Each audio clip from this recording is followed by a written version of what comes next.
meel ay ka taliyaan shabaab shaydaamintaas qawaarijta meel ay ka taliyaan iyo cid ay u taliyaan iyo cid ay waxbaad ka qaadaan inaysan dhici doonin intii naf nagu jirto anigu hore dhaawacoodan u qabaa cabsitoodaana ima hayso cawana kuma seexan maalina kuma seexan haddana kuma joogo waxaan leeyahay marka walaalayaalow walaal ma naqatiina waraabaa tihiin ummaddan loo soo diray meeshii aad ka timideen aada dalkan iyo dadkan dadkii lahay way kaceen madaxweynihii wuu ku dhiirigeliyey dalkan in laga xureeyo shabaab hagardaamada iyo ficilada guracan ee kooxda khawaarijta ee al-shabaab ma joojin howlgallada ka dhanka ah ee lagu dabar jarayo kuwaas oo haatan si dardar leh uga socdo dhulka ay ka joogaan jamhuuriyadda gani culuw waxa uu lixaadkiisa ku waayey dagaal uu la galay kooxda khawaarijta welina waa uu sii baacsanayaa waxa uu qayb ka ahaa saraakiil hogaaminaysa duulaankii lagu xoreeyey degmada ceeldheer iyo deegaano hoos yimaado sida Masagawa warbaahinta qaranka ayaa ku booqatay difaacyada hore ee deegaanka Masagawa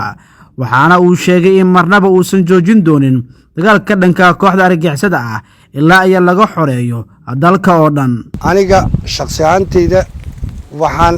naftayda iyo maalkaygaba u horay dalkayga iyo dadkayga in ay khawaarijtan ku rafanaysa dalkan ee baabi'isay diin ee baabi'isay dadki ee baabi'isay manaafacaad dhammaan wax ay u daayeen bulshada Soomaaliyeed ma jirto anigu horan ula soo dagaalamay ilaa welina waxaan u taaganahay dagaalkooda intay nafta igu jirto waxaan diyaar u ahay in aan u horo naf iyo maal dalkayga dadkayga iyo diintayda khawaarijtan dalka uma hayaan wax horumar dadeeda horumar bulshaa horumar Soomaalinimo ay ka shaqeynayaan ma jirto waxay u shaqeeyaan ajnabi iyo dala shisheeye sidoo kale waxa uu sheegay in go'aankii madaxweyne Xasan Sheekh Maxamuud ee ahaa in la cirib tiro uu ku daray ficil taasna ay sabab u noqotay in la wiiqo awoodda kooxda oo goobihii laga saaray dhammaantood ka dhigtay meel asaagood ka haray oo ay burburiyeen waxaan Allah subhanahu wa ta'ala ugu mahad celinaynaa oo gaar ahaan madaxweynaha jamhuuriyadda federaalka Soomaaliya mudane Xasan Sheekh Maxamuud ugu mahad celinayaa ficilka iyo qowlka oo iswaafajiyay madaxdii ka horeysay waxay dhihi jirtay waa laba dagaal shabaab waxay ka aad af laakiin asagu wuxuu ku daray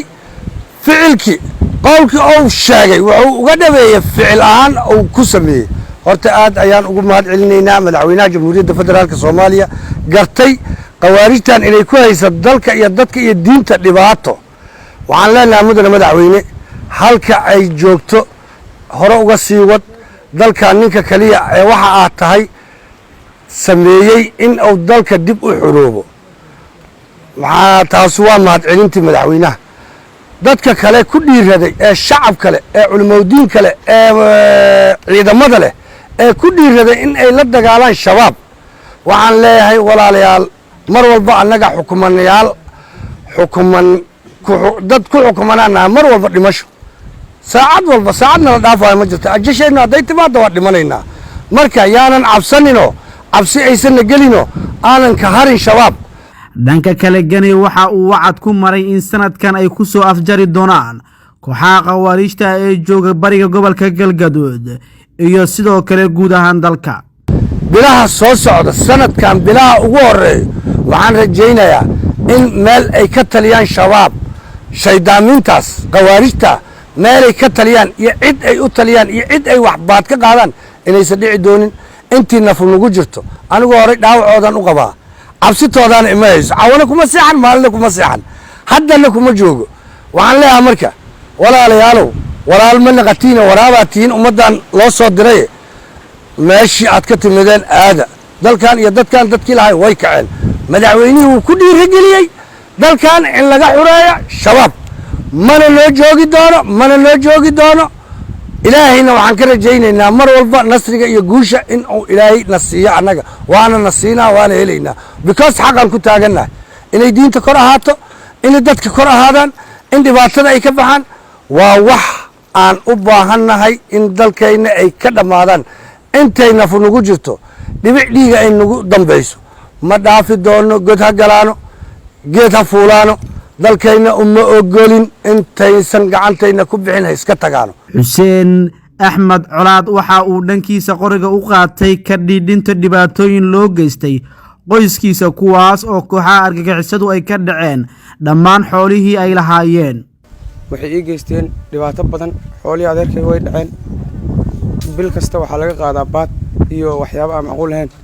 waxaan maanta qoriga u soo qaatay inaan ka dhiciyo waalidkay iyo awowey xoolihii laga qaatay inaan maanta ka doonto al-shabaab anigoo u dagaalamayo ciidamada deegaankan. halkaani waxaan ka soo jeedinayaa anigoo ku hadlaya afka macuusleyda in la iska dhiciyo nimankan waxaan xabad ahayn male, intuu si ka hor qarxin ka hortag la dhac xabad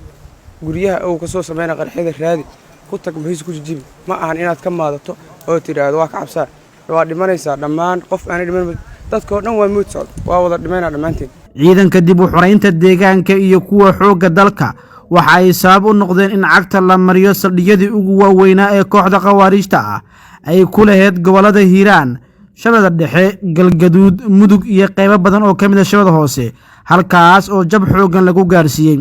weelna waxaa lagu sii beegsanayaa dhulka hawdka ah oo ay isku dayayaan inay gabaad ka dhigtaan. Maxamed Cabdullaahi Cumar, warbaahinta qaranka.